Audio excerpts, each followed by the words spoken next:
Hi, Gary. Yeah, I looked at the script. It looks good. I'm just going to make a few changes.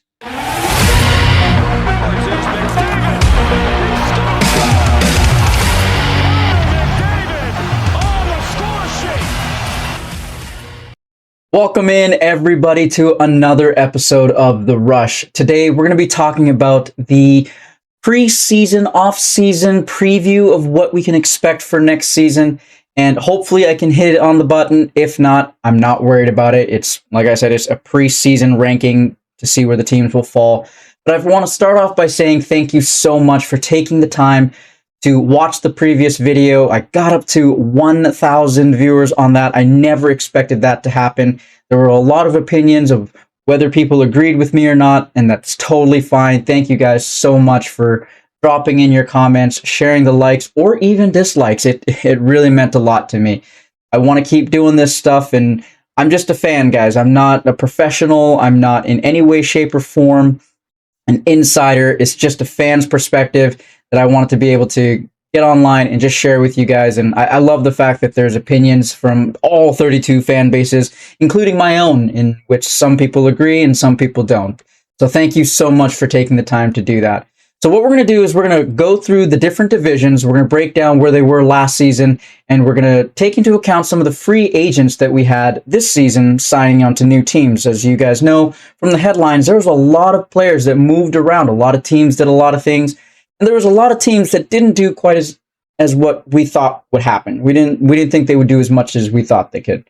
So we're going to go through the divisions. We're going to break them down. You're going to see some similarities over the course of the video, from previous standings to the new standings, but there are going to be a few surprises that I'd like to predict they're going to happen in this next season. So what we're going to do is we're going to start off with the Atlantic Division first. The Atlantic Division has been it's host to the Stanley Cup champions. You guys saw Florida Panthers. They were at the top of that division last season, followed by the Boston Bruins and the Toronto Maple Leafs. And you can see throughout that division some of the changes that were made. Florida lost a lot of good players in the offseason. They won the cup, but as most champions, it's hard to retain your players after you win a championship because players are just looking for either more term, more dollar, and there are going to be cap casualties in this era. So with the Florida Panthers, with the amount of losses that they suffered, I don't think that they made up an adequate amount of signings or retentions of their players to be able to compete at a much higher level as the Stanley Cup championship team, but they're still going to be a very good team. The Boston Bruins, in my opinion, they got slightly better, but I'm not quite sure if Zadorov and Lindholm are going to push them over the edge.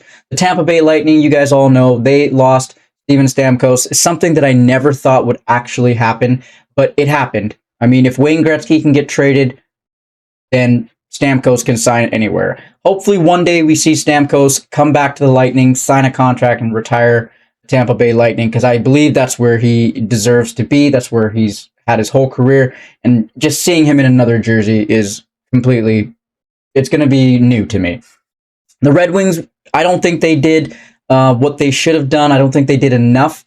The Buffalo Sabres, they made a somewhat confusing trade in terms of the NHL world. We're going to go through that, and we're going to discuss how that happens. And there's a lot of videos that are on YouTube. I encourage you guys to go check them out. If you have your opinions, please drop them in here. I have no problems with that. Ottawa Senators and Montreal Canadiens were pretty quiet. So if you guys see in the last season, this is kind of the rankings that we had. Florida was number 1, Boston number 2, and Toronto number 3. This season, I think it's going to be a little bit different. Florida's still going to be one of the top 3 in the division. However, I know as an Edmonton Oilers fan, this is probably weird for me to say, but I cannot dispute what's happening. Toronto, I think, is going to win this division. Yes, it's a whole bunch of turmoil, questions about should they run it back, whether Marner gets traded. This is all under the pretense that Marner stays with the Toronto Maple Leafs. I think that having Tanev come in, having OEL come in, solidifying that back end, those guys are actually pretty good puck movers. They may be a little bit slower. They may be a little bit aged. Their contracts might not be the best. However, they are going to allow for Toronto's forwards to be able to get the puck and go up on the fly. A little bit more of the Edmonton Oilers game style I'm hoping to see. So I think Toronto will claim that division next season, but they're going to fight hard for it. I don't think it's going to be a runaway. I think they're going to have to fight off Florida and Tampa Bay. The reason why I have Florida up top is because they are the Stanley Cup champions. We've seen how they played last season. They were electric. They were dominant, and throughout the playoffs, they dominated a lot of the teams. Even though they lost a few of those pieces from that championship team, I still think that they have the ability to provide great quality on ice. Those forwards they're gonna do their job. I think they're gonna do their job, and I think Sergei Bobrovsky is going to continue on that amazing goaltending play that we have seen. Tampa Bay Lightning, as much as I didn't want to put them up there at the top 3, trust me, I didn't want to because they lost Steven Stamkos. I'm going to have to. They added Jake Gensel, and we'll see how Jake Gensel, Nikita Kucherov, and Braden Point all work together. But the only thing is their depth. Now I'm looking at Tampa Bay's depth. Hopefully they don't sustain any injuries and they continue to go the Tampa Bay way. I think their window is closing for a Stanley Cup championship. Their players are getting older, so we're going to see what happens. Next up we have is the Boston Bruins. I think the Boston Bruins are still a good team. Like I said, they added Lindholm, they added Zadorov. They're going to be really good. The only problem is, are they going to be able to beat the power of Toronto, Florida, and Tampa Bay? In this conversation, I don't think they will, but I do think that they will have a wild card playoff spot. They're going to be one of the best teams in that division. If we look at the Detroit Red Wings, like I said, they didn't really do enough to equate to moving anywhere. Hopefully they get a better start this season and can find some traction along the year and maintain at least a fighting chance towards that wild card spot. But I don't think they're going to be fighting for a top 3 position in this division. Just the top 4 teams alone are quality teams. The Buffalo Sabres, they made a controversial trade in which they sent out a very good prospect for a third-line center. They're hoping that that third-line center can make an immediate impact. We'll have to continue to watch how Buffalo grows as a team. Like I said, they do have a very good young team. It's probably going to take a little bit of time for them to develop, but they are going to, have some sort of stability now on that third line. Because Ryan McLeod is really not a bad player. He's just, I wouldn't have traded a top 9 prospect for him. But hopefully Ryan McLeod has a great career out there in Buffalo and he can help solidify that third line. And we'll see what happens with Buffalo. But I don't see them potentially making the playoffs this season. Maybe if they're lucky, if Detroit slips, they can leapfrog Detroit. But I don't see that happening. I think Buffalo is going to retain their same position. The Montreal Canadiens are an interesting team. I believe they're actually going to go a little bit higher than the Ottawa Senators. Ottawa, in my opinion, I think they might this season not perform as well as we expect them to be. So I'm going to put the Montreal Canadiens above the Ottawa Senators, and we'll see what happens this season. Anything could change. I think Montreal is a great team. They have a lot of great players. They just recently signed. I can never say his name. Slavsky. I can never say his name correctly, but I think he's a really great player, and he's going to provide some great offensive numbers this year. So look to him to lead the charge for Montreal, and Montreal not being in the basement of that division. And I'm hoping they aren't, because I like Montreal. Montreal Canadiens. Let's go, right? And now that's not to say I don't want all Canadian teams to be successful. I would like to see all Canadian teams successful. Next, we're going to go on to the Metro Division. The Metropolitan. Guys, the words are confusing for me. All right, just give me a moment. The Metro Division, we saw last season, they had a really good team in the New York Rangers. The New York Rangers are the President's Trophy champions. They won that last season, and they were an amazingly powerful offensive team. Now, with that being said, I still believe that they have that offense. They have that offensive capability. They did sign a 4th liner, Sam Carrick, to be able to stabilize a little bit of their bottom 6. I don't know what happened with the whole Gaudreau situation. I'm going to personally have to research and see what happened. But New York, they're the definition of, if it works perfectly during the season, tinker, but don't change. And I think New York is going to retain that first position in this division. They are a very good team. They do still have a star defenseman in Adam Fox. Their goaltender, Shesterkin, is absolutely amazing. I mean, if I could have him on the Edmonton Oilers, I would. He's a phenomenal goalie. So I think the New York Rangers are set to repeat as a number one in their division. President's Trophy wise, maybe. I don't see another team challenging them for that unless it's maybe Toronto, maybe Florida, but we'll see what happens. If we look at the Carolina Hurricanes, losing out on Jake Gensel, I think it's a burden to bear for the Carolina Hurricanes, but we've seen them overcome the loss of great players over the years and still be successful. They have a great program out there. They're coached very well. They have an amazingly good offensive system. I still think that they're going to keep that number 2 spot. Here's where it changes. It's different. I'm going to put the Pittsburgh Penguins up as 3rd because this is Sidney Crosby's kind of last run. They've got they've got Erik Karlsson, they've got Evgeny Malkin, they've got Chris Letang. These guys are aging. They've got a young team, young supporting cast around them. I'd like to see the Pittsburgh Penguins up in that 3rd spot. Washington, with the changes that they made, I don't quite know if those changes are going to be as good as Washington expects them to be. I mean, Alexander Ovechkin, as great as a player as he is, he's amazing, okay? But I don't see him carrying this team on his back. I believe he's close to 40, and I don't see him carrying this team by himself solely into the playoffs or into one of the top 3, I should say. The New Jersey Devils, they made some additions. They stabilized their goaltending, so I think they're going to advance up in the standings a little bit.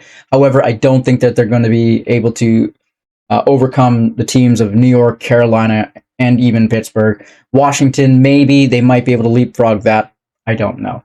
New York Islanders, to me, were a little bit more of a status quo team. They didn't really do too much this offseason that was very monumental.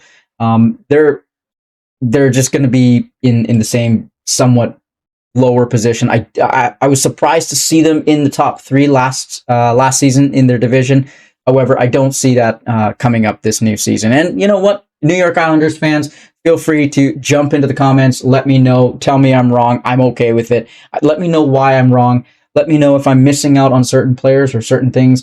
I would like to see, because I think the New York Islanders have always been a great team, and there's been times where they've not been really good. So hopefully you guys don't have dark days out there in New York, but I'm sorry, New York, I don't see the Islanders making into the top 3 of this division. Next, wrong. Let's go back. We're going to go this one. Now we're going to go into the Philadelphia Flyers and the Columbus Blue Jackets. I'm going to leave them towards the bottom of this division. The biggest problem is with the Columbus Blue Jackets.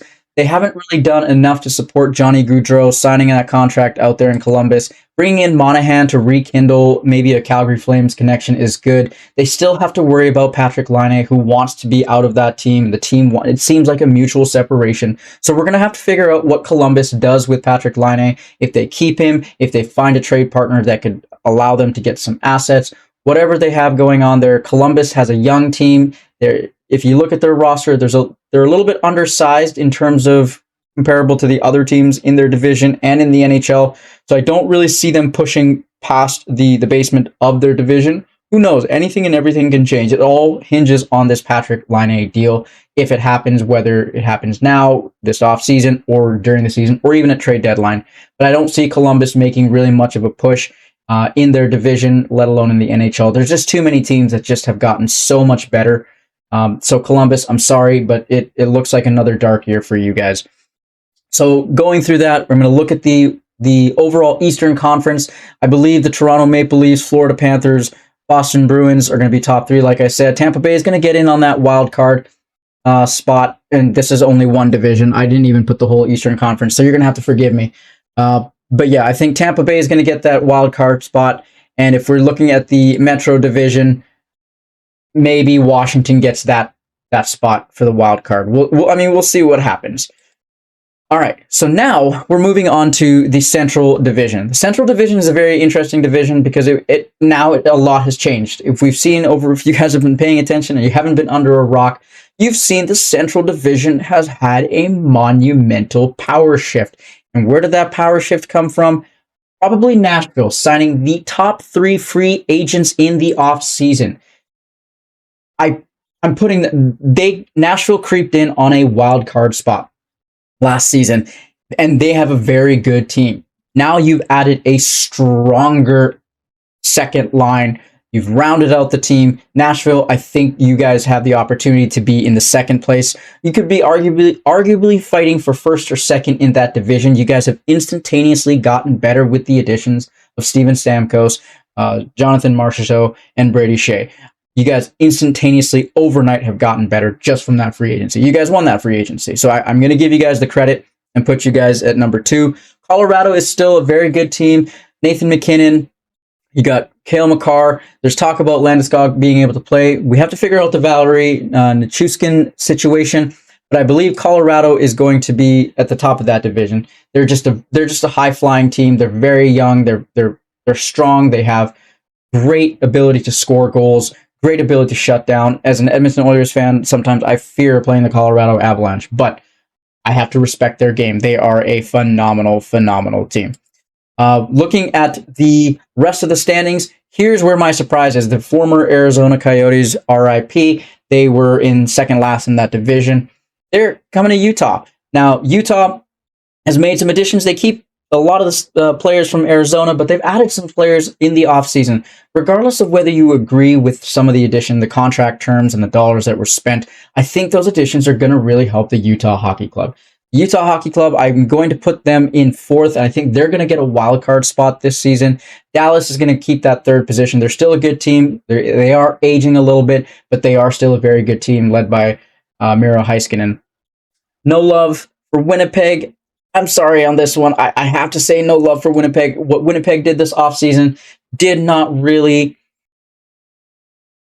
It didn't show me that they were going to be going in the right direction. They do have a world-class goaltender in Connor Hellebuyck, but it's all based off of what they have. They have the Nikolai Ehlers situation, which they potentially could move on from him. If they lose Nikolai Ehlers, are they going to get a package that's going to be good enough to compensate and to keep that goal scoring?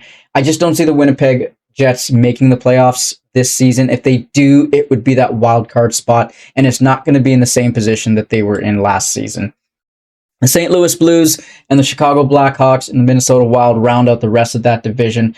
Minnesota Wild, to me, were a status quo team, buying out Ryan Suter, him going to Dallas, and Dallas now buying out Ryan Suter.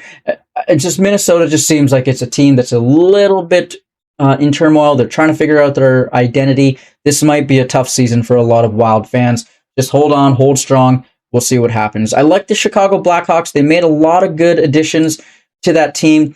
Having Connor Bedard surrounded with some really great players like Tyler Bertuzzi, it's going to benefit that team. The management really stepped in, helped Connor Bedard out. I don't think that team is going to push for playoffs, but they're going to be much better than they were last season. Enjoy this season for Chicago Blackhawks because you guys are seeing them on the rise, and I think they're going to be a very fun team to watch. We'll see what happens, but I don't see them anywhere near the playoffs. I'm sorry. I'm sorry, Chicago fans. Look, I'm sorry. Okay? I've got to tell it like it is. I'm telling you how I feel in my perspective, okay? Deal with it. All right, let's go on to the Pacific Division. Pacific Division, and look, hey, hold on, stop. Just because I'm an Edmonton Oilers fan, there's no bias here. I'm being completely honest, based off the additions, based off of everything's going on, okay? I think the Edmonton Oilers, if they have that fast start, and they don't have the start that they had last season, I think if they get off to a good start this season, they have the opportunity to claim that number 1 spot in the division. Now, that's no disrespect to the Vancouver Canucks. They held that position a lot through the last year. And I know a lot of people will give the Vancouver Canucks a little love or they show no respect to the Canucks. I will tell you as an Edmonton Oilers fan, the Vancouver Canucks have a freaking solid good team. I'm trying to prevent myself from saying language that wouldn't be allowed, but they have a great team. Hughes, amazing defenseman. They've got JT Miller. They've got Brock Besser. They've got Elias Peterson. And now they added Jake DeBrusk. They have a very good team. I still want to put my Edmonton Oilers first. It's based off of that start that the Oilers had. I think they can clean that up in the new season. We'll see the Oilers take off a little bit more. And look, the Oilers have a mission. They want to get back to the Stanley Cup playoffs. It's not guaranteed, but man, they are going to fight like hell. So I'm going to keep Vancouver here in the top 3. I still think that Vancouver is going to be one of the best teams in the division, along with the Vegas Golden Knights.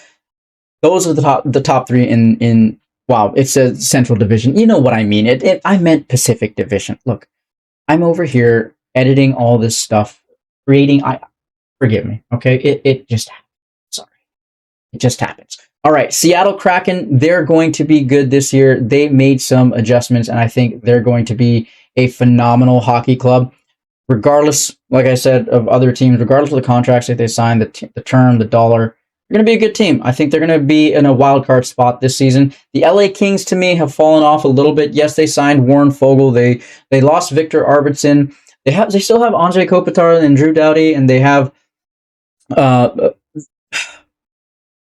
there's something about the LA Kings that it doesn't stand out to me that they are going to overcome some of the firepower that exists within this division. So as good as they might be able to fight for a wild card spot. I'm not quite sure if they can, but we'll see what happens. The Calgary Flames, they also made some additions. I want to see Calgary, have some really good hockey games this season. As an Edmonton Oilers fan, I really do love the Battle of Alberta. I love when Edmonton and Calgary are neck and neck. I would love to see one day where Edmonton and Calgary are first and second in the division. That would be really cool to me. I love the Battle of Alberta. So I'm wishing well to the Calgary Flames fans. This might be a difficult season. Jonathan Huberdeau needs to get his game back. They've got to find a way to get his game back. He must be salty after the Florida Panthers won the Stanley Cup after spending so much time there. So Calgary, if you guys can make some trades, you guys have cap space. The deadline might be a great opportunity for you guys to add more pieces.